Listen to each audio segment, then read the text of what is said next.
இன்னைக்கு நாம நல்ல சுவையில் புது விதமான கத்தரிக்காய் கிரேவி தான் செய்ய போறோம். சூப்பரா இருக்க போகுது. வீடியோவை ஸ்கிப் பண்ணாம முழுசா பாருங்க. சப்ஸ்கிரைப் பண்ணாதவங்க சப்ஸ்கிரைப் பண்ணிட்டு பாருங்க.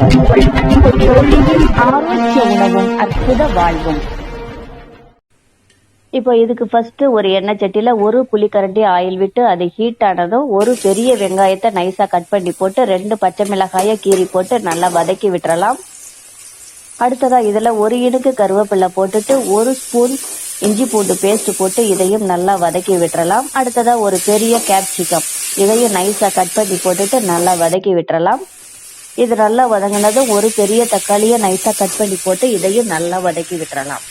அடுத்ததா கொஞ்சமா மல்லித்தலை தூவி விட்டு இதையும் நல்லா வதக்கி விட்டுறலாம். இது எல்லாமே நல்லா வதங்கின பிறகு 1 டீஸ்பூன் நல்லா நிறைய மிளகாய்த்தூள், 1/2 டீஸ்பூன் மல்லித்தூள், 1 டீஸ்பூன் கரம் மசாலா, 1/4 டீஸ்பூன் மஞ்சள் தூள், 1 டீஸ்பூன் சால்ட் போட்டு நல்லா வதக்கிட்டு 1/4 கிலோ கத்திரிக்காயை கட் பண்ணி கழுவி சுத்தம் பண்ணி இதில் போட்டு நல்லா வதக்கிட்டு 1 டீஸ்பூன் நெய்யும் ஊற்றி நல்லா வதக்கி விட்டுருங்க. நல்லா வாசமாக டேஸ்டியாக சூப்பராக இருக்கும்.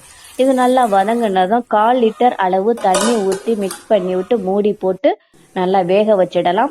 அது வெந்துக்கிட்டு இருக்கும் போதே ஒரு சின்ன பவுலில் ஒரு 10 முந்திரியும் 1 டீஸ்பூன் கசகசாவும் எடுத்து நைஸாக அரைச்சி வச்சுக்கலாம்.